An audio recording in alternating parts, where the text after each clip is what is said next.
Yeah, it's a good big dog.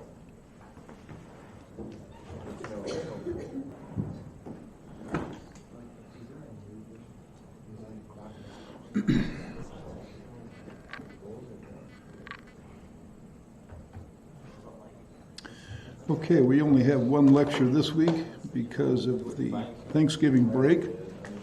So we start our module on real estate, which fortunately for you is the easiest of the modules we have in this course. So that makes the final exam a little easier, although you still have futures to cover on that exam. So let's get started on this to make sure we end this on time. There's going to be 2 lectures on real estate, this sort of general opening lecture on the basics and the fundamentals, and that'll be followed by a week from today a much more substantial lecture about how you can sometimes select the right time to buy or the right location to buy, because sometimes you could make the wrong kind of choice in real estate. Background information, of course, I sent out that email last night because it's of interest to us. That's the new Tesla pickup.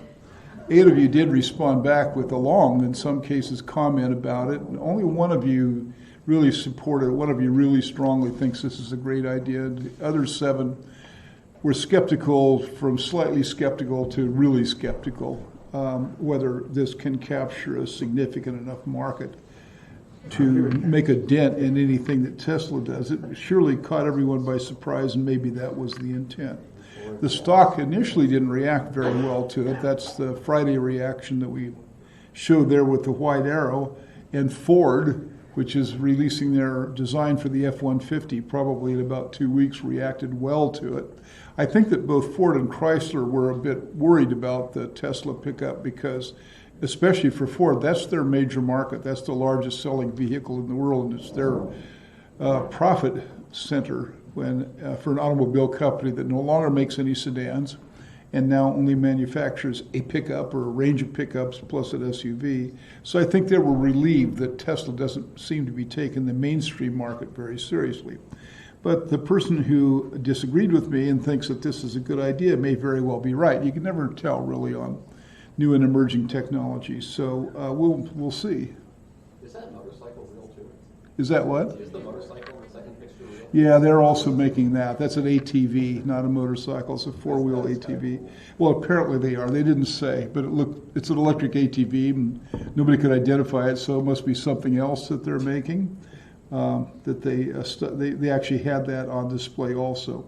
I don't know if you actually watched the video, but we're claiming that the windows were bulletproof, and then they smashed 2 of them in a row, which was a phenomenally stupid event. I really just don't get Tesla sometimes, so we'll see how they do on this. It's not slated to come out for more than a year, so it may actually change its appearance some between now and then. We'll see.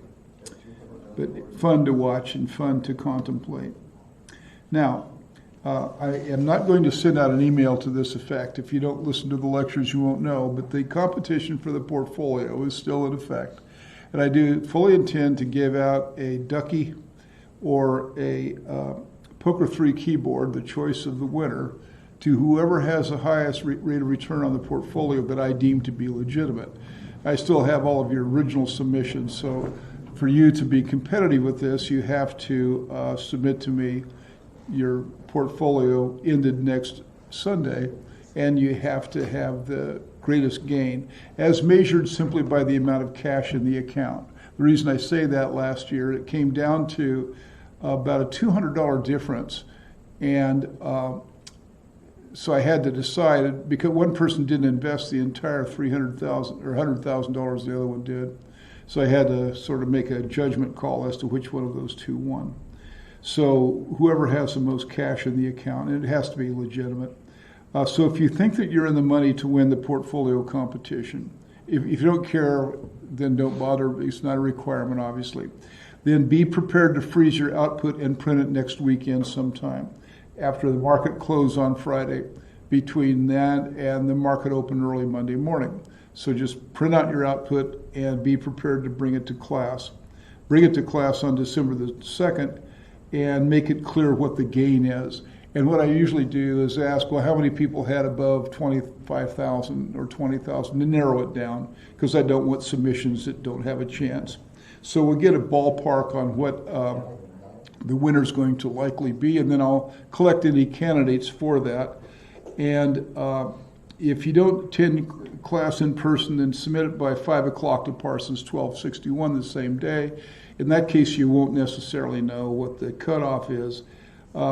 You can also allow a friend to bring it to class.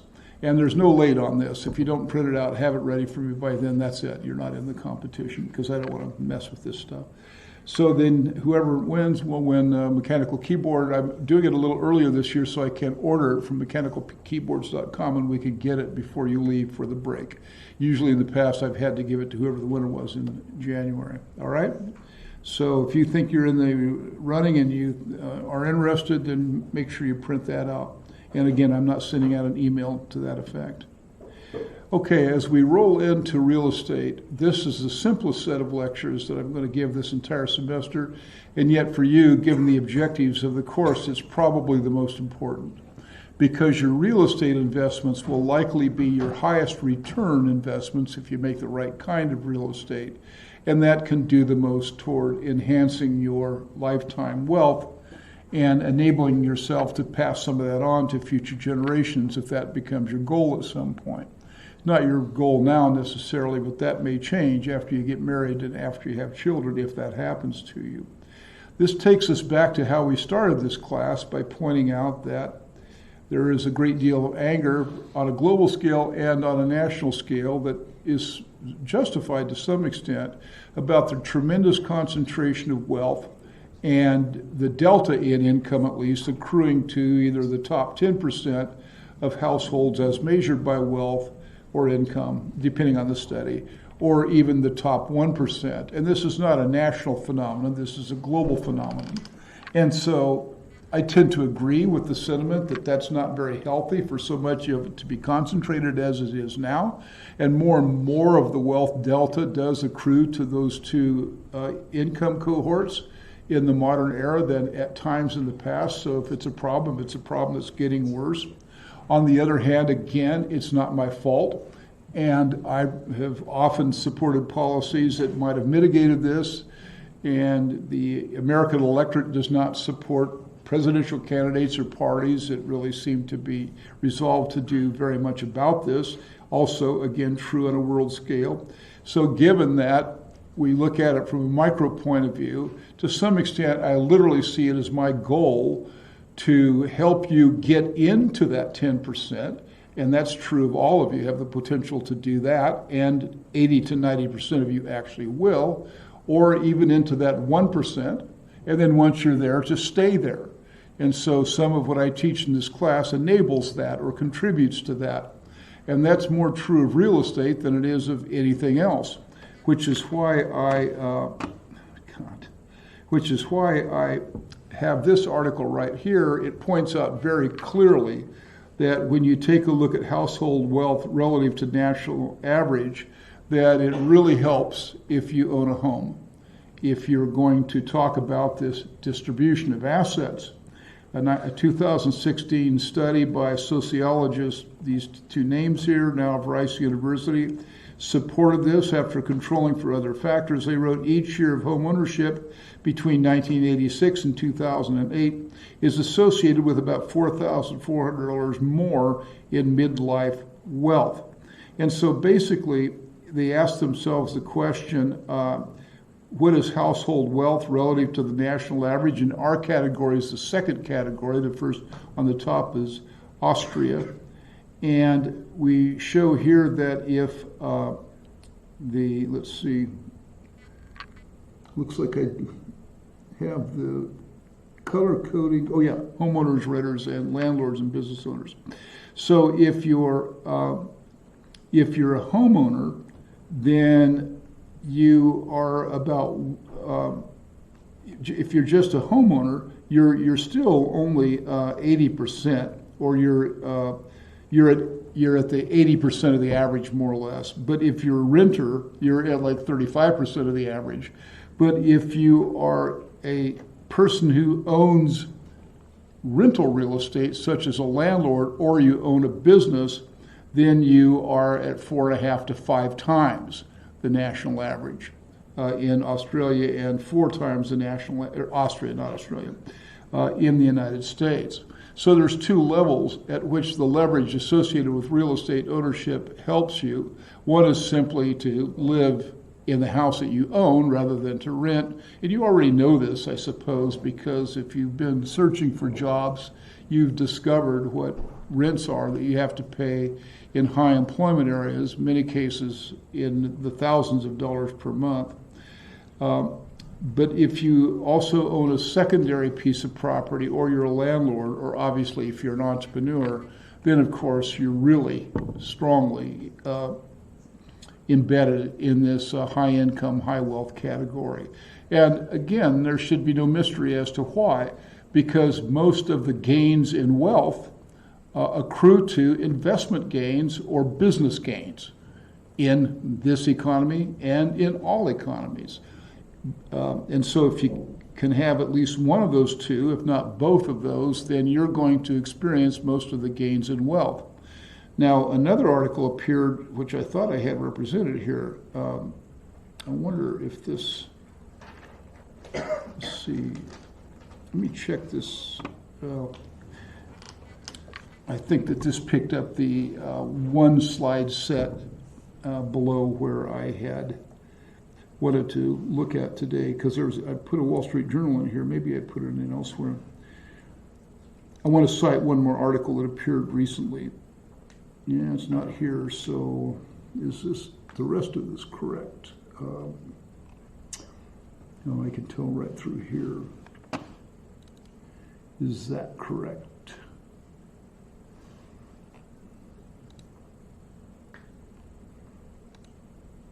Yeah, that is correct. Okay, so yeah, I don't know where I stuck that other slide. Maybe it's in the next lecture. Probably in the next lecture. There was an article that appeared anyway in the Wall Street Journal today that I had somewhere. Still kind of mystified by why it's not here. That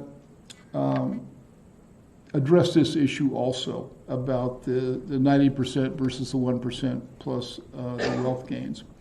And so I think I probably put that article in the opening to the next lecture, so I won't try to discuss it here from memory.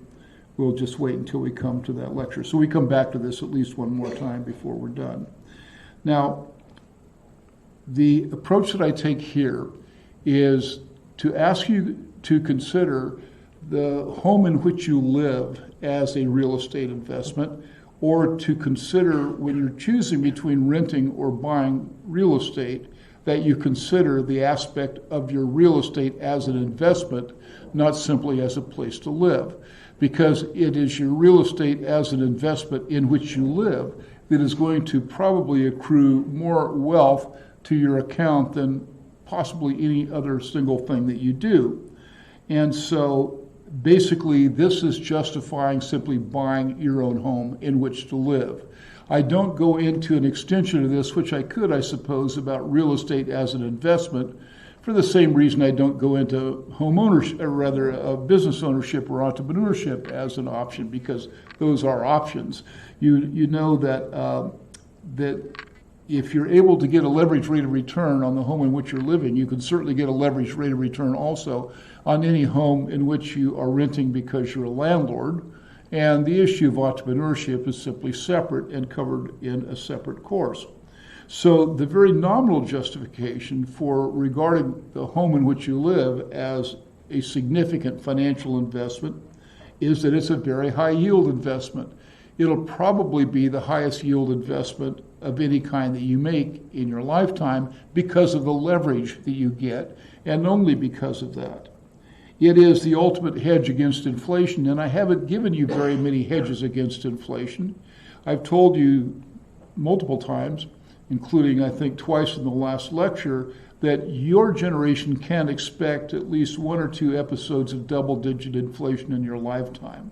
That stuff just tends to come along about every 50 years or so in mature countries like this, and it comes along a lot more frequently in countries that aren't as well developed. And also the preconditions for inflation, including very, very heavy levels of debt generation, are being established presently in the United States to raise the likelihood of high levels of inflation. You have to either survive that or even prosper during that for you to achieve your goal of protecting your wealth. If you are not hedged, at least for that inflation, or if you are not invested in such a way that you would literally benefit from the inflation, inflation may be ultimately the phenomenon that takes you down in your wealth, from which possibly you could never recover. Now, we talked a little bit about buying investables like gold and the like, and of course you can do that. But I pointed out to you that many of the standard investment assets that are being pitched presently as hedges against inflation, such as ETPs that are collateralized in futures contracts, for example, in oil and the like, actually don't perform well during the inflation because the impact of inflation upon the futures prices, resulting in a contango, produces a sort of perfect storm where you actually get no capital gains in your ETP, even if the inflation forecast is correct. And so that really limits the possibility of finding these in financial assets. And the Wall Street Journal article that I hope I have in the next basically points out one more thing too. The article today in the Wall Street Journal pointed out that pension plans and the like globally are now beginning to fail. Their capacity to provide pensions to the currently retiring generation. And your generation is in much worse shape than my generation in that regard. And that's because the more conservative type pension plan style investments that are made by institutions on your behalf have historically relied upon incomes from fixed income assets, such as middle to long-term bonds.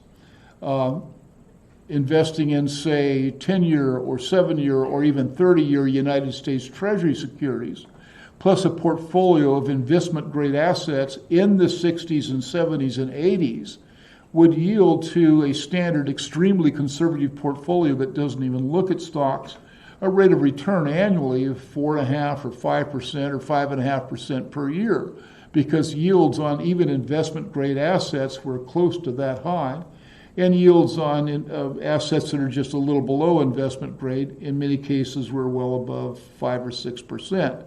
The yields on all of those classes of assets in the modern era are below 2%. So the pension funds and large institutional investors who are setting up retirement accounts for people who can't manage their own are on the brink of actuarial failure because they've been through more than a decade of having their assets grow at 3 to 4% below, compounded below historical averages. And that's likely to continue on into the near future. So the sense of just getting a job where they actually have a traditional style pension and having that pension deliver is far less likely for your generation than it has been for mine. And the news that triggered off this Wall Street Journal article was because of an incident in Finland where the national government has announced to the general population that they are not going to be able to meet their general pension obligations in the future for this very reason. And that has triggered off a great deal of social unrest. Quite a bit of the social unrest that has exploded and prompted by social media around the world in the last 3 months has been tied to disappointing pension promises by governments to some extent. It's at least part of the equation. It's inevitable that this happen. If you promise people that they get a pension of X amount, and the actuarial study that you base that promise on demands that your investment portfolio return at least 4.5 years and yet not be invested in stocks, there's no possibility of achieving that goal in the present era. You either have to gamble and move into risky assets, and that presents, of course, a different new problem of its own, or else you simply have to tell people that their retirement plans have to be curtailed. And that happened, as I say, in Finland earlier this week. So to some extent, you have to do this on your own, and real estate is where you do it. if you are taking a look at a long-term investment that acts, among other things, as a hedge against inflation. It's also consequently part of your retirement planning. I wrote the chapter in the book and kept it simple to say, you'll remember this if it's kept simple. And I showed a picture of a house that I took in Portland, Oregon. I just happened to be walking down the street. I thought it was a pretty house. I shot the picture and I stuck it in the book. And I said, wouldn't it be nice if you're age 60 years old and this house is paid off and you own no payment at all on the house? Well, of course it's nice. It realistically substantially increases your standard of living if the real estate in which you live is paid off and the only remaining obligation on it is the property tax. That really makes a difference in the quality of life after you've retired. So trying to own a house or having a house paid off by the time you're 55 or 60 years of age should be thought of as part of a smart retirement planning. How would you like to be in a situation where you're 62 or 63 and your neighbor lives in a house on which they only owe a property tax bill once a year? Even in California, that's kind of high. It may be $3,000 a year or so. But split out for 12 months, you're talking about $300 or so per month, as opposed to the person who lives on the other side who's the same age, who's paying $3,200 per month rent. And there's going to be a big difference in your capacity to make your Social Security payment last if those are your two considerations. The tax benefits of owning real estate are enormous in the United States, as we're going to see. And then the final thing that I do stress in the book and don't have as much time to press here is this. If you say, I don't like to read novels, I'm kind of like the most recent presidents of the United States, I don't think reading's good for you. I think that it just complicates your mind and confounds decisions. So I'm not going to ever read anything. And I said, well, you should read something in case it comes up at a cocktail party when somebody says, well, what have you just read? If you've read only one thing, you can just say that one thing. It should be a classic, of course, because it doesn't make sense for you to say, I just read a book on how Trump cheats on his golf. If you say that 20 years from now, it's appropriate to say that now. I said it last night, as a matter of fact, but 20 years from now, it's not going to be appropriate to say. So if there's one book that you have to read, just so you can have conversations, plus actually pull down a significant piece of moral philosophy that actually will matter to you, and also doesn't require much time because it's a very short novel, I highly recommend Candide by Voltaire. So just read Candide by Voltaire and remember it, and you can use it as a basis for conversation for the next 40 or 50 years. It ends with Candide standing in his garden, and after all of his trials and tribulations and near-death experiences, he finally returns home and is happy because he's standing in his garden. And the objective, I suppose, of that complicated book written by Mr. Voltaire was that the real benefit of home ownership means you can grow your own garden. It's your land. You can stand on it. You can pick up the dirt, and that dirt actually literally belongs to you. And you can paint the house whatever color within reason that you want. Inside, you can paint it any color you want. You can play your tuba, if you want, in the kitchen. Or you can play the stereo at full blast. Maybe not in a condo, but you can in a standalone home. And you don't have to pay a landlord, and you don't have to go through the outrageous spectacle every year of being terrified by mail arriving on the anniversary of when you rented the home, on the prospect that they may be telling you that you're either going to be evicted because they're turning it into a condominium project, or they're raising your rent by 15% over its already outlandish level. Because the nice thing about buying a house, if you finance it with a fixed rate mortgage, the monthly payment on that house is fixed literally for 30 years, aside from the rising property tax payment, which isn't a significant part of the home payment. So, and then you can go out and you can grow your own garden. You can sit in a little lawn chair and you can say, this belongs to me. I am the Lord or the lady of this manor. Now, we're going to talk about leverage right off the bat because it's leverage that gives you the tremendous rate of return in real estate. You've noticed that some of the more interesting investments that we have looked at are interesting because they offer leverage directly or indirectly. Those include futures contracts, options, and now real estate. Real estate gives you a very, very traditional form of leverage because you finance real estate with somebody else's money. And yet you get all of the capital gains in the asset over time if its price rises. So leverage will equal, approximately the inverse of the percentage of the down payment on your real estate purchase. That's the leverage you get in a house. It's the inverse of the percent down. So if you make a 20% down payment on your house, the leverage on that investment is going to be approximately 5-to-1. If you make a 10% down payment on your house, the leverage on that investment is going to be 10-to-1. So, for example, as we say, with 20% down, your leverage is 1 divided by 0.2, and that's equal to 5.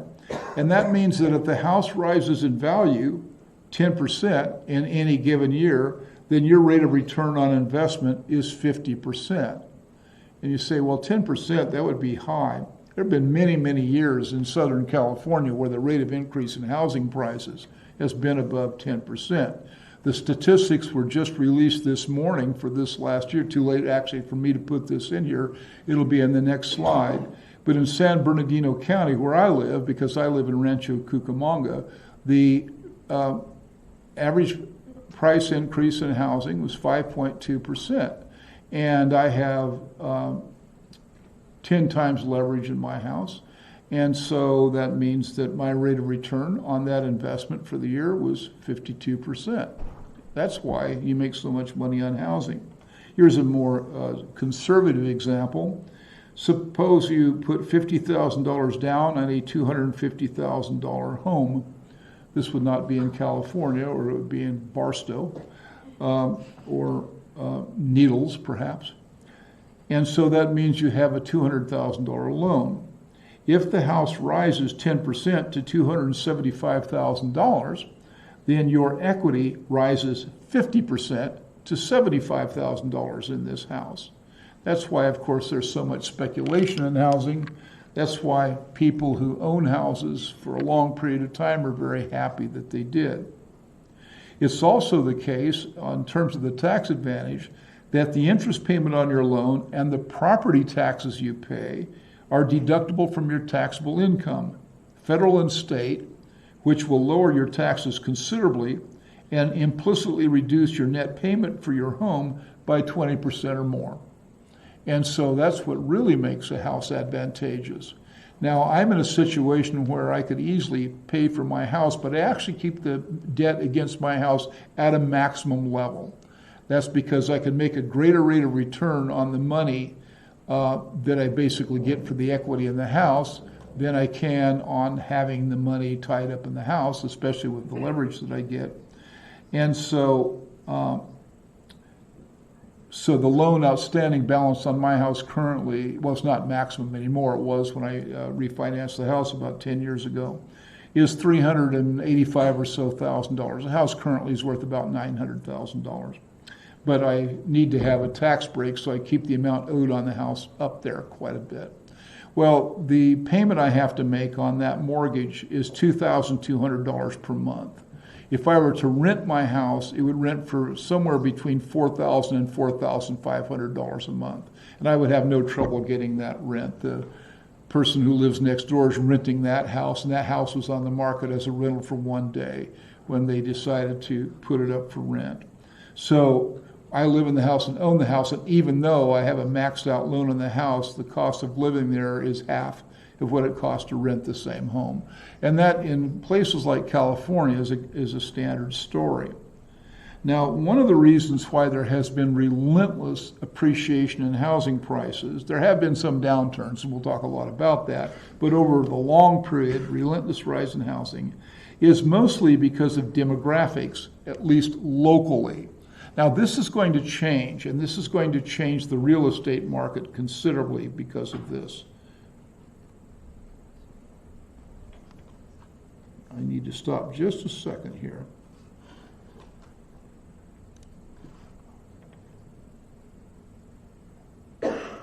Oh, no, okay. This is the current slideshow. Good. Okay. this is the historical reason for the tremendous rise in housing. Now, you will not see the torrid price appreciation that my parents and I have seen during my lifetime.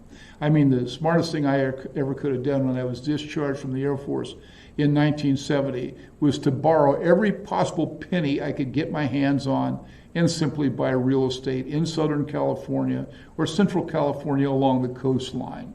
And if I'd somehow managed to simply do that, I would never have had to work a day in my life, of course, because back in the 1970s, a house that today literally would cost $1.5 million, I could have purchased for about $20,000. That's how tremendous the real estate appreciation has been in areas like California, Oregon, or at least the areas near the large cities, Washington, Hawaii, many states, not all states, Florida and the like, New York, obviously.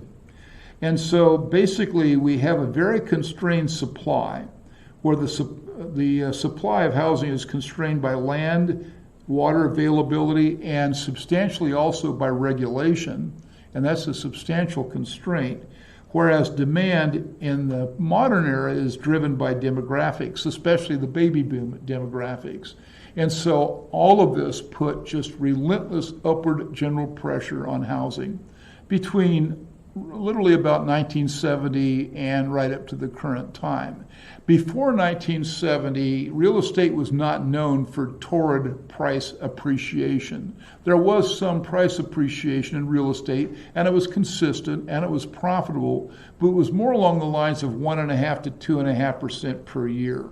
Then the effects of people my age entering the housing market, and this would have been around 1970, 1975 or so, began to put upward pressure on that, where the annualized rate of return on housing increased to about 5% per year in terms of price gains. And you say, well, if you're leveraged 10 to 1, that means you basically any investment would be returning 50%. And that's exactly right. That's why the statement I made earlier was accurate.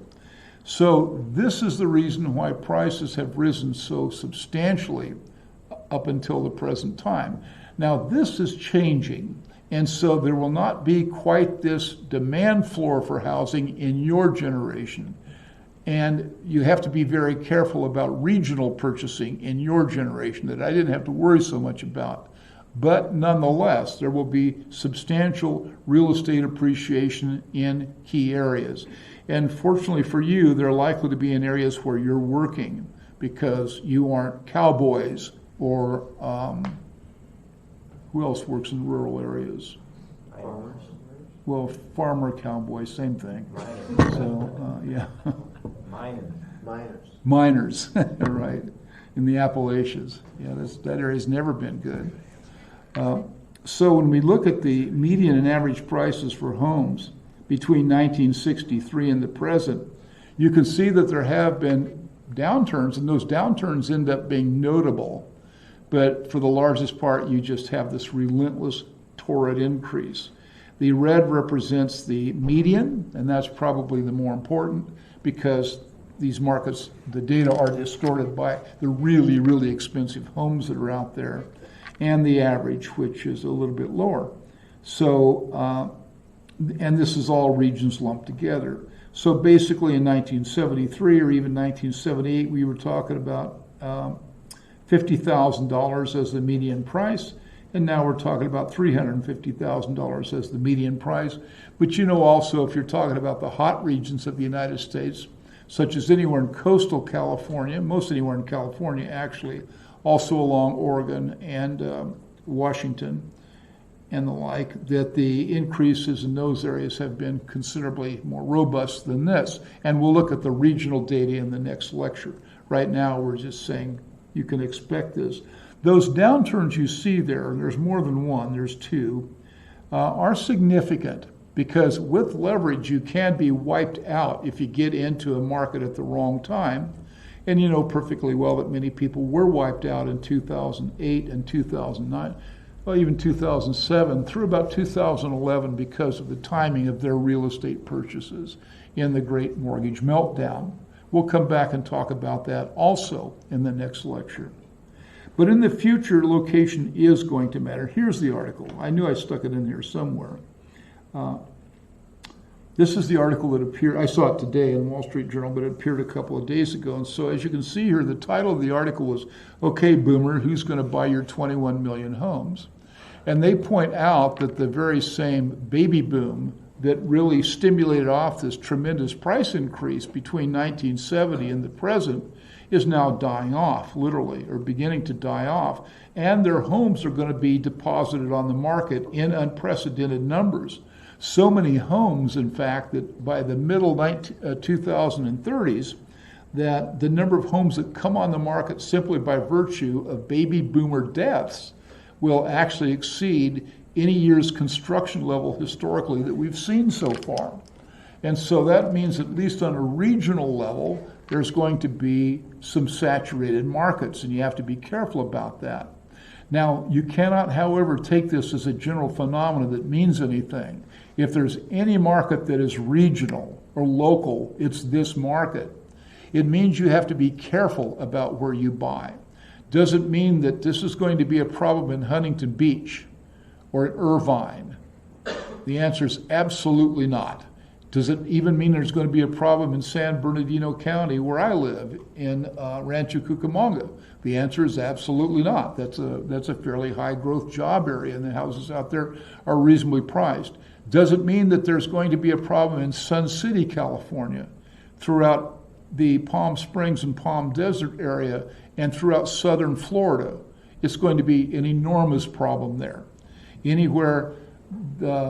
Any regional location where there's a very large retirement population, especially clustered in large retirement concentrations like the Village in southern Florida, will have a home glut that may actually result in a real estate market collapse in areas like that. There's no way all of those homes are likely to be absorbed by people your age as people my age die out of them.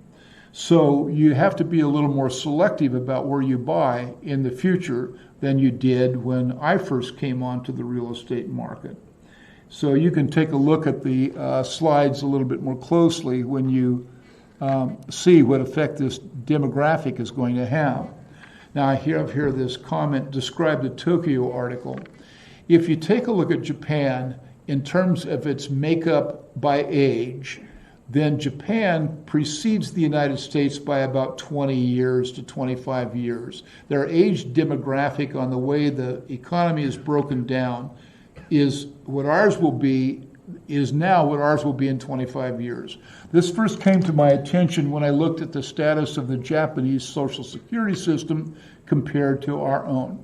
The Japanese Social Security system is currently insolvent, and ours is on its way to being insolvent, as you know if you've taken Econ 53.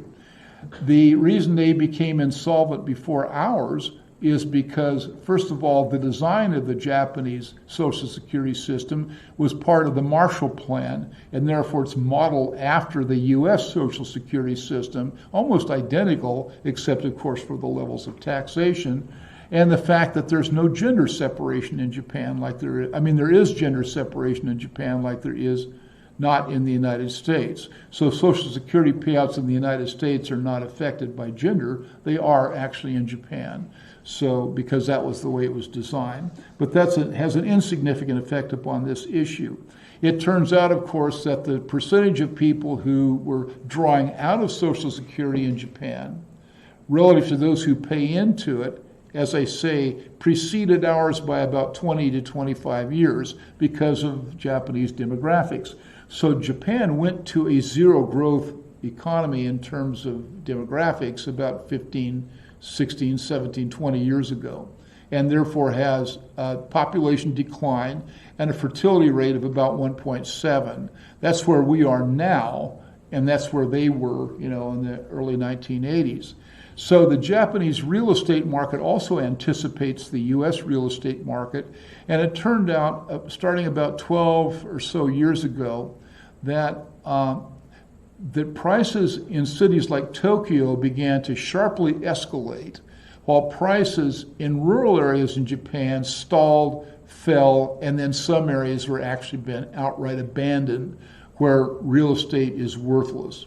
And that's because there's more of a concentration of the population in the high employment areas where real estate is extremely expensive, even now, still continues to escalate at close to double-digit rates, while 60 kilometers away or so, you'll find a village in which no one lives that was heavily populated about 20 years ago. And so real estate prices throughout the rural countryside have collapsed, while you can't afford to buy even a small condominium in the heart of Tokyo. And so the concentration of real estate in the United States will probably follow that model to some extent. You can perceive of ways where it won't if we design sensible public transportation plans to fan out cities, but we won't do that in the United States because we're completely and utterly incapable of ever doing anything like that. My generation proved that, and although you hate my generation for it, yours is going to confirm that you're no better at it than we were, in my opinion. So if that's the case, then rural countryside, walk into a home, you can claim it as your own. If you just drive a nail in the floor, you can't get a rent in downtown Tokyo. I was reading an article about northern Spain, and the same thing is happening there. The Wall Street Journal runs ads trying to sell entire Spanish villages in northern Spain and Galicia for £300,000 and £400,000. The ads are running in Great Britain, £300,000 or £400,000. You could buy 6 or 7 houses and 2 or 3 little stores, all for the single price, because these are villages that, along this model, have been completely abandoned now. And they're in reasonably good working order. It doesn't really take much to fix them up. There's a YouTube channel I follow where people globally go back and try to fix up old real estate like this and sell it and attract people at a low cost or a low price. And it's kind of interesting to see. But the people really can't go there very much because the jobs aren't there. If, however, we have this sort of detached economy where we can work via our computers or something, then maybe in the future that'll be different. Some of you are working in a clinic project, maybe not here in this room, but some Mutters, that's run by Jake Sullivan from Portland, Oregon. Jake's business firms up there are decentralized engineering firms where he's got one company, I think, that has 12 engineers, and he's the only one that lives in Portland, and none of the 12 engineers live in the same city. They're scattered all around the United States, and they work remotely with equipment like this. So perhaps if there's more and more of that, you can live in a rural area, and the real estate market will change consequently, but right now there's not much of a tendency for the world to go that direction. This just means, though, in summary, that you have to be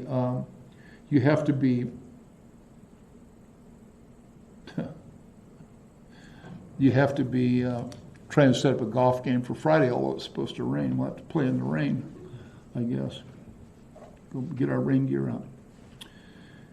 That's another area you should not invest in, by the way, golf.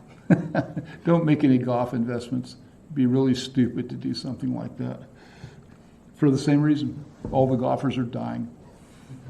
How many of you are interested in golf? This one guy sits over here right, I know. And the one guy from Enterprising Entrepreneurs sits over here is actually on the CMC golf team. He's a scratch golfer. He's the only 2 golfers I know from Harvey Mount that are interested in golf. So, dying sport. Hang in there. You can come play with us on Friday. We're open now because all the people who are afraid to play in the rain are not coming. Okay, let's take a look at the tax issues. Now, I'm using very simple examples with small numbers. It's obviously scalable to any scale that's modern and relevant. And so here we're taking a look at a $120,000 30-year fixed-rate mortgage. So these days, your mortgage is more likely to be triple than that. So when you break down the payment when you first buy the house, if it's a 30-year fixed-rate mortgage, typically interest rates a little higher than now, this is how they would break down. About $950 of that payment goes for interest, and only $50 goes for principal reduction. So in the first years of your real estate purchase, you're not reducing the principal value of your loan very much. We'll see later by how much. Interest is tax deductible. The principal reduction is not. But given that that's true, the bulk of the payment in the early years of the purchase, therefore, are tax deductible. $950 of that is tax deductible. The other $50 is not. And your a statement that you get at the end of the year, by the way, breaks that down for you so you don't have to calculate it. That's just automatic. So the green box represents the house payment per se. The areas outside of the green box are what we call impounds, and impounds typically are included in the loan payment. Not always. You can sometimes opt to do it yourself. But if they're included in the loan payment, where you write out a single check per month, or you have a certain amount deducted from your paycheck per month, just one deduction, property taxes and insurance are included in those impounds. The property taxes are tax deductible with some limits for scale that's mentioned in the book, and insurance is not tax deductible. So we're saying, therefore, if you make this payment, you're going to be paying on this loan about $1,240 per month, and $950 plus $120 of that is deductible from your taxable income. So the bulk of the payment, about 7/8 of it, is deductible from your income in the United States. So again, values shown in red are tax deductible from both federal and state income taxes, and they reduce your taxable income on Schedule D. This reduces the effective monthly payment by 1% equal to your marginal tax bracket. And we'll look at examples on that later. Some examples are also provided in the chapter. So there are tremendous reasons for buying a house for tax reasons. That's an odd sound. Earthquake? No, that's not an earthquake. Earthquakes shake. That's just a sound. It's one of those trucks, rogue truck, probably. What, rogue truck? Construction. Yeah. Okay. Stay down. You're safe here. Maybe. When you get your first job and you get this wonderful job at Google where they pay you $320,000 a year, whatever they pay up there, and before you join the Google rights movement and jeopardize your job over political issues, which seems to be the way it works these days, you'll discover that you'll pay staggering income taxes. It'll really be depressing because you're going to be single, you're not going to have a house payment to deduct, and you'll have actually nothing to deduct. And you'll be in the 60% marginal tax bracket in California when you combine the state and federal taxes. Marginal tax bracket, right? That means that any pay increase you get, 60% of it is taxed right away. More close to 70, actually. If you don't believe that, the top bracket, and you'll be in it, is for your income groups about 32 for federal, and it's 18 for state, and then the payroll tax is 7.5. So that's what it is for you, right? And you'll discover that all the things you thought you were going to buy, like the new plug-in Bentley, is unaffordable. You're going to have to settle for a plug-in Audi because that at least you can afford until you buy a house, if you can buy a house. Then all of a sudden everything becomes affordable because you save $10,000 or $20,000 a year in taxes because of this very thing right here. We'll come back and talk more about that later. So here's the fundamental things in buying a house. Now this I said when I first set these lectures up years ago. What do they need to know? And I said, well, they can find out easily enough from their parents how you do this. Or you can look it up maybe on YouTube or something. But let's just pretend that actually this is something you're likely to do within the last 3 to 4 years. Exactly what is the checklist? How do you go about this? How do you set it up and stuff? Students have written back and told me this is actually fairly valuable to know because they, per my advice, acted quickly to buy homes when they could. If you're going to work up in Silicon Valley, unfortunately for you, it's not likely to be something that's going to happen anytime soon. If you, say, are from Colorado, though, and you work in Silicon Valley, consider buying a second home in Colorado, maybe something you can afford. Maybe in Pagosa Springs, because you can't afford Denver. It's very expensive.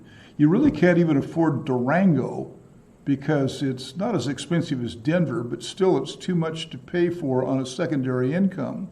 But if you drive up the hill, literally 35 miles, and have yourself a 10,000 foot elevation gain. Literally, you're in beautiful Pagosa Springs, and you can definitely buy a place there. Even now, they're $320,000 or so for 2,000 or 3,000 square feet, and it's on the Animas River. It's absolutely stunning up there, really beautiful. So those are the kinds of options you have, even if you work in Silicon Valley. So back to going down the list. First thing you do is you sit down and figure out the monthly payment that you can afford. You just make this calculation using some cheap software. Just figure it out just figuring it out on your own. And I'll show you the criteria for doing that, or even show you a little bit of software you can use. You figure out the kind of loan that you want. Some of you will want a fixed rate loan, and some of you will want variable rate. I tend to advise young people to get a fixed rate loan if you can qualify for one, because that's where you get your inflation hedge from. If you get a fixed rate loan and buy your little house in Pagosa Springs, Colorado, which will maintain its value, because if you buy an area that's scenic and beautiful, that area will maintain its value. Two rule of thumb: scenic and beautiful is suitable automatically, or if you can see seagulls, it's suitable automatically. Those will never lose their value ever. Everything else is kind of like, are people going to move out? Are people going to come, or what? You figure out the kind of loan you like. One of you say, you know what, I want a variable rate loan because I'm going to take a plunge, gamble. I can get a better home for that. Others will say, Evan said I need a hedge against inflation, so I'm going to go that route. We'll talk more about that. So you figure it out, and you base that in part on your down payment. Your down payment's going to really determine which is the first loan you ever use. Talk more about that as well. Given 1 and 2, you figure out the upper limit of the price range that you can afford. So you say, this is what the monthly payment, this is the nut I can take. This is the kind of loan I want to use. This puts an upper limit on the kind of house I can look for. Let's start looking. Decide between used or new when comparing both. There's obvious advantages and disadvantages. You find the home. You find the lender. If that's not done in step 2, you should shop for your own lender, although others will shop for you, because it's a very competitive industry, and you can often outdo whoever it is that claims to be helping you. And you can find the escrow agent also if that's not done for you. All you have to do is look them up online. Don't use, what's the famous review site? Oh, Yelp, right? How many of you work for Yelp? How many of you have a Yelp job? Oh, good, that this is not likely to be repeated. That's basically a shakedown business, and so the reviews have no legitimacy whatsoever, so don't use those. Just ask people who a good escrow agent is and use that. And then you never, ever accept the home insurance that you're given. You shop for your own home insurance, even if you have to change your home insurance right away. The prices are very widely variable on home insurance, exactly the same home insurance. Now, most of this involves, therefore, talking about real estate loans. This is where it matters the most. This is going to be your success or reason for success. This will also be your stopping point. So this is the view of my backyard currently financed by a loan. Okay, that's the view of my dining room financed by a loan. In this reading and all of this, as you know from the last exam, I expect you to remember the Theargot that I identify as red. So in real estate, that's especially true. If it's red, it's going to be on the exam. And in fact, when you come back from your Thanksgiving feast, I'll give you the term sheet early so you can kind of know what it is I'm going to expect of you. And the reason is you can't talk about this stuff unless you use the jargon. So they include the PMI and the trust deed, home equity loan, refinance points, impounds, balloon payment, APR, and every class of loan that I described for you. So this is mostly remembering these things that I tell you to remember. Now, when it comes to qualifying for loans, the standards shift around a lot. Over the years, I used the old traditional standards. So if you meet those, then at least you'll meet the standards. Sometimes the standards get really, really easy. That often results in disaster 2 or 3 years on down the road. But if you can meet the traditional old standards, then for you it shouldn't be much of a problem. You need to have 2 to 3 years of your 1040s. By the way, keep from this point on, if you don't do it already, impeccable, long-lasting financial records for absolutely everything you do. If you ever file taxes and you have a little filing cabinet in which you always keep your tax documents that you filed, you should do that for all of your loans. I wouldn't even trust the online records of your credit card payments. Print those out and put them in a 3-ring binder because they disappear, believe it or not, for various reasons. You just go back 5 years and you'll say, oh, they'll have my records going back 5 years. Sometimes they do, sometimes they don't. So your more important accounts, keep physical records of them. Or you can back them up with PDF files, but I don't mean half-ass. I mean actually have a decent way of where you can find your financial records at the drop of a dime. Because the paperwork requirements when you buy a house are exacting, and you have to have a lot of information collected to provide. They can get the same information you're going to provide, and so they say, well, I don't have to worry about it then. No, you got to provide it because they check what they get against what you say is your information as part of due diligence. So you still have to provide the information in most cases. Keep balances of all financial accounts. They'll get that from your credit report, although it'll be dated. And keep a list of all your debts, or be able to assemble a list of all your debts quickly.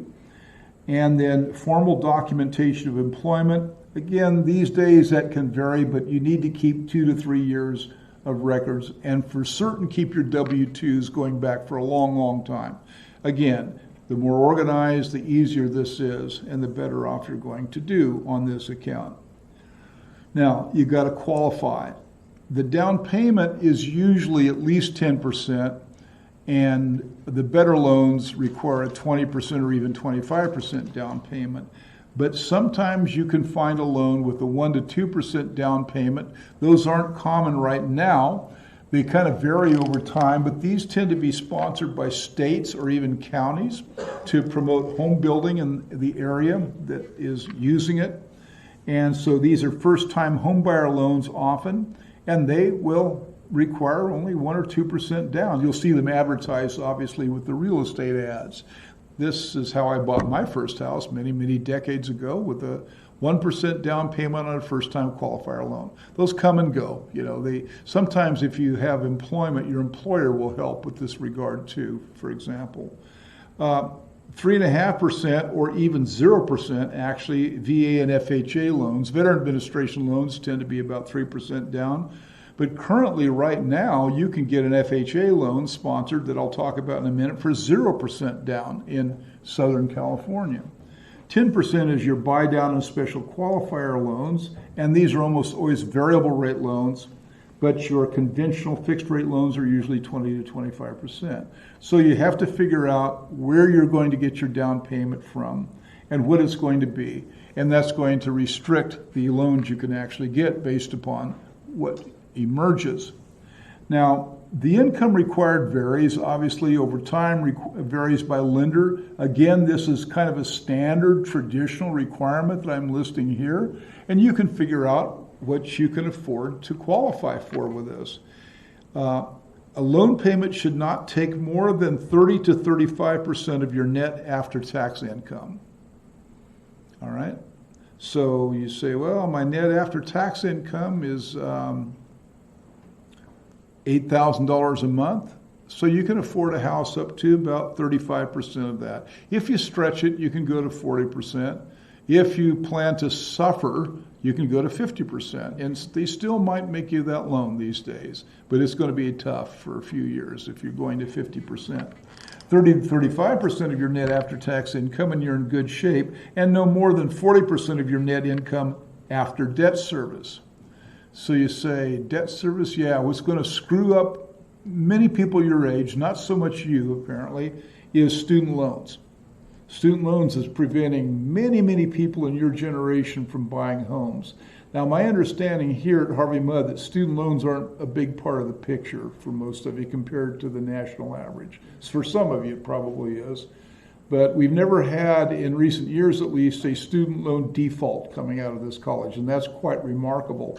I looked at the data, and the level of borrowing in student loans is quite low for as expensive as this place is. So that may not be an issue for you. It's more likely, in fact, to be an issue for students to go to places like Cal State or the University of California, because they're more inclined to take out loans for those kinds of colleges, and they end up, nobody constrains that. They end up with $60,000, $70,000 or more in debt, and that ends up being the obstacle that prevents you from buying a house. The other rule of thumb is I don't care if they're willing to push off a loan payment. If you have student loans, get them paid down really fast. That's always I get emails all the time about that from students, Should I be paying off my student loan or should I do this? Pay off your student loans, what I always say. Get those things out of your hair once and for all. So keep debt to a minimum. You cannot buy your Audi until after you buy your house. You have to drive a Corolla or a Civic until you buy your house. That's it. Corolla, Civic, no other options. Anything other than a Corolla Civic is unreliable and will break down on you. And then Corolla and Civics are in the money because they're cheap. After you buy the house, you can buy the Audi or the Tesla. Those cars, by the way, are not even remotely cost efficient. So if you're looking at costs, you never buy an electric car, not for another 20 years. Then probably they'll be the best game in town. All right, it's time to talk about your credit score. You'll thank me for this advice if you actually have to use it. Never, ever, ever, ever be late on any kind of credit card or credit payment. Even once. Just make them on time. If you don't have a credit card, get one tomorrow and start using it. You'll need it to establish your credit score, and that's important. If you don't have a credit card, apply for one immediately. You can often get one through a credit union, often because your parents have some connection to a credit union and they allow relatives to get credit cards. Those tend to be low interest, and buy things with it and pay it off. Never ever be late. Don't ever miss it once. You want your score to be above 700 when they check it for you to get your loan. Establish now with a credit card that you occasionally use and pay the balance. Pay attention to credit card interest rates, but they're not an issue if you're committed to paying them off. That requires discipline. So you probably should not let the balance rise in these things. Get a credit card, run up a few small things, pay it off every month, and don't let the balance run. Review your credit record annually for free using you should do that over the Christmas break to see what it looks like. Using that link at the bottom, www.annualcreditreport.com. That is the only one you use.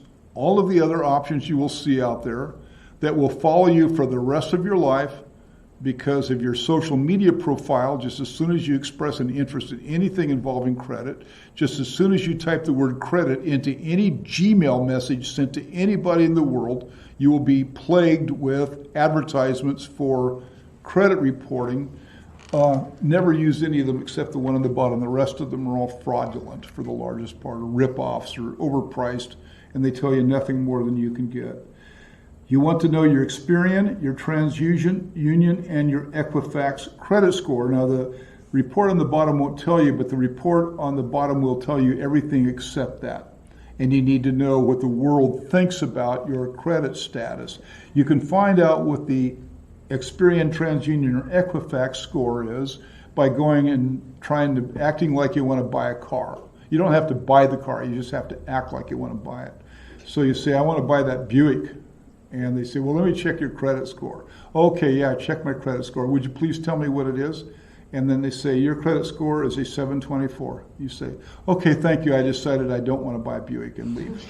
So then you'll know your credit score. You won't have to pay $20 a month or something for the rest of your life to do something that the Buick dealer can tell you. Now, we do know that there were relaxed standards in recent years, or in the boom years, not so much now. If you do have an opportunity, by the way, to watch the movie The Big Short, It's actually quite accurate about what happened. It's very worth time watching it.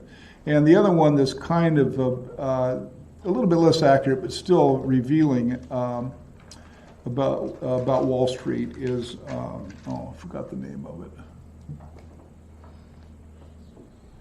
Not Wall Street. Wolf of Wall Street? What? Wolf of Wall Street? No, not the Wolf of Wall Street. That's pretty exaggerated. Although it's not entirely exaggerated. That company actually existed. No, I don't know. I'll think of it later. The Big Short is the one you want to add. In the real estate boom of the early 2000s, the real estate lending standards collapsed. It's as simple as that. Brokers found ways to qualify just about anyone for a home with teaser arms, and I'm going to ask you on the final what a teaser arm is, so you'll need to know, that had low initial starting rates and payments that were for interest only. So you bought a home that you could never afford, and the monthly payment was for interest only, and it was subsidized at a teaser rate below market. So the monthly payment when you first moved in was affordable to you, but way, way below what market rates would have it at. And principal reduction kicked in after 3, 5, or even 7 years. So there was no principal reduction on your loan for as long as 7 years. So you'd be paying a subsidized lower rate on these homes. And you could qualify for these homes with no money down. And you didn't even have to have a job because in many cases they didn't bother to do income verification. It was a massive national, even global fraud that went on for about 2.5 years before it collapsed on its own weight. Well, with no money down, the owner has no initial equity in the house at all. And many of these borrowers just qualified under these terms and could barely make their current house payment even at the lower reduced rate. They face the prospect of rising interest rates and reaching the trigger point where principal reduction kicks in, and unless prices have escalated so they can refinance, they would be in serious trouble. So in 2006, lenders began to accept loan applications with no income documentation, and they did not even do spot checks to see evidence of fraud, which was everywhere. So you could buy $1 million house as a student, literally, if you wanted to. You could even tell them you're a student. They didn't even care.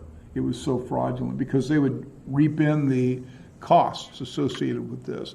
And you say there had to be a story, though, that rationalized these purchases, because there always is.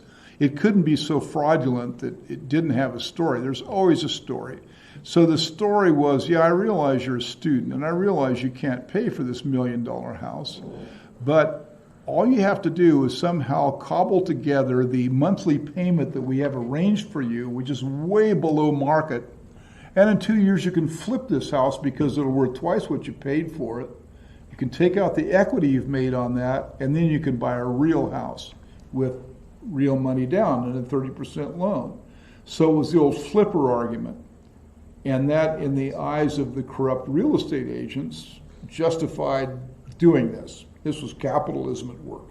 In the eyes of the naive purchaser, it also justified doing this. Great, I can live in this really expensive house, and I'll get rich for doing it. I'll just flip the house.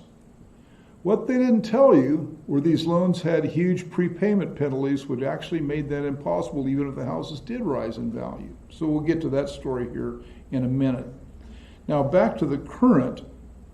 We no longer have these relaxed standards. They'll return again probably in your lifetime, and you can relive this spectacle because these things tend to come and go. We have short memory cycles here in the United States. Here's Wells Fargo loan rates for November 25th, 2019. I usually wait until the last second. And you say, wow, these look low. They are really low. Interest rates have once again pushed way down below the 4%, and these are 3% or so below historical averages we're looking at the present time. So a 30-year fixed rate mortgage is 3.750, and Wells Fargo is not regarded as low. You'll find them out there for less than 3.5. The fixed rate VA loan, 3.125, and so forth. Now, whether it is a conforming loan or a jumbo depends upon the value of the house. So you can see they have jumbo loans for 30-year fixed rate at less than conforming. Well, the jumbo loan is any house that has a value everywhere of above $484,350. And in some areas, the jumbo limit is a lot higher than that. High cost areas, it's as high as $726,525. So even my house would be regarded as a jumbo if I were to sell it to somebody who wanted to pay its value by financing it, because my house has a value of more than $726,000. Whether it's conforming or jumbo is determined by this document here that is published by the Federal National Mortgage Association. This is current as of this morning. So Los Angeles, the conforming value stops at $726,525. In San Bernardino, well, actually in San Bernardino is where my house is, so the $726 doesn't apply to it. $484,350 is where it is, and $484,350 is the lowest that it gets anywhere in the United States. So those two categories of loans, you have to figure out which one applies to you, and then the rates listed tell you what the rates are for those. So this is Wells Fargo, which I use because my current loan is Wells Fargo, so I have access to all this data. They're not known for being a low rate lender. You can get better rates than this typically. Now, when you take a look at the specs, well, here's a 30-year fixed rate. So for every $200,000, they require 25% down. So you're doing this only if you're flipping into a bigger house, or if you're, this is not a refinance, so this is housing purchase only. So you're trading in a house. That's the only way you're going to have 20% down. But basically it's saying per $200,000, your monthly principal and interest payment, excluding the impounds, is $926. Okay, so that gives you a rule of thumb. So $400,000 home is about under $2,000 still. And you say, well, the apartment I rent's more than that. That's what it's going to be typically. The apartment you rent's going to be the equivalent of a $500,000 home purchase. So that's why you want to maybe think about buying a home, because 80% of this is deductible from your taxable income, and none of your rent is deductible from anything. Now the 7-1 ARM, the 7-1 ARM is a 30-year adjustable rate mortgage. The interest rate is fixed for 7 years and then adjusted annually thereafter. But nobody does the adjustment. At the end of 7, you either refinance or you move. So this is basically a 7-year loan that is amortized at 30, meaning that the monthly payment you pay every month is going to be the same as it would be if it was a 30-year fixed rate mortgage, which implies that at the end of 7 years, you only have about 15% of the mortgage paid off. So you just have to carry that with you when you move to your new house. The rate, the first adjusted interest rate is 4.25%. That's why you would not keep this house after 7 years. The rate that they advertised for the ARM in the first place was the 3.125, and so at the end of 7 years it jumps up to 4.250, the part circled in red. So you do this if you plan to move out within 7 years. This has a cap. Now, this is what you're going to use, though, maybe. This is an FHA loan. Down payment is 0%. You have to pay PMI, as we'll see, and that's kind of expensive, private mortgage insurance. Although in this case, even that's not very high. So if the lender offers a package that is funded by the Federal Housing Authority, and in the advert, these are new homes only, right? Well, maybe that's not true. Actually, it's probably also used homes. The FHA is often available to you as a borrow. 0% down payment, that means you move right in. That's less than required to move in as a rental, right? 0% is 0%. You have to pay 2 types of mortgage insurance, an upfront, and on these there is no upfront. And then the PMI on this is 0.45 to 0.85. So that's what the book calls PMI, or private mortgage insurance, where you're actually insuring the lender that you're not going to default because you have no skin in the game. Now, the loan, though, that you want, if you can get it, in my opinion, the advice I give people is the 30-year fixed rate. And that's where the interest and payment is fixed for 30 years. And the advantage is, that's it. It's fixed for 30 years. There's no uncertainty. The payments are fixed. This is where you think you're going to be Warren Buffett during an inflation. You'll look so smart as prices rise and your loan payment stays the same no matter what. And it has a tremendous maximum tax advantage. The biggest tax break you can get on a house is pulled out of a 30-year fixed rate mortgage because so much of the interest payment is interest. The disadvantage is that rates are a little higher than the variables, and they're hard to get with less than 20% down. But the real benefit of a 30-year fixed rate mortgage is the inflation benefit. You do not have to worry about the effects of inflation. You have a rise in income during an inflationary period. Then we'll stop with the 15-year and pick it up after that. The 15-year is the same as the 30, except it's paid off in 15 years. The payment's considerably higher, about 25% higher. That's how it gets paid off in 15 years. The one advantage for this is the loan you take out if you're 40 years old, because this is the loan that's going to give you your house paid off in Portland, where it's your house by the time you're 55 or say 60. So the 15-year loan really makes a lot of sense when you move into a house in your 40s or 50s and you say, you know, looking ahead to my retirement, I want to stay in this area and I want to live in this house and I want this house to be free. And so that's why it's justified. The payments are higher, but they also offer less of a tax break because more of the payment is going toward principal reduction, and that's not tax deductible. Okay, we'll stop with that. I know this is kind of tedious, but actually if you sort of remember it and follow the guidelines, it's the lever that moves you into the 10% or keeps you in the 10% and moves you into the 1%. Say, what's the big secret for presidential campaigns? This is the big secret for presidential campaigns. Where does the wealth come from? It comes from here. Yeah. Is a 30-year fixed rate still worth it if we can qualify for a 0% down? Remember, I'm stone deaf. Too much blasters. Is a 30-year fixed rate mortgage still worth it if we can qualify for a 0% down mortgage? A 0% down mortgage? Yeah, you can get 30-year fixed with an FHA. Yeah, that's right. They've got to have it listed as associated with that house, but if they do, it's the kind of thing you jump at if you're young and you don't have any money. Yeah, you get a 30-year fix with an FHA loan, but usually they're going to be variable. But you see the fixed every now and then. Yeah. Typically, the variables are a lot easier to get for your age group, and so you say, I'll transition to the fixed when I'm 30 or 35 years of age. Okay, we'll stop with that.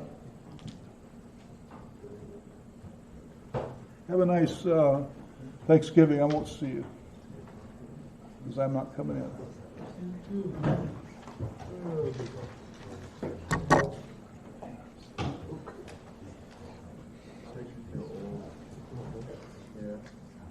I actually told myself that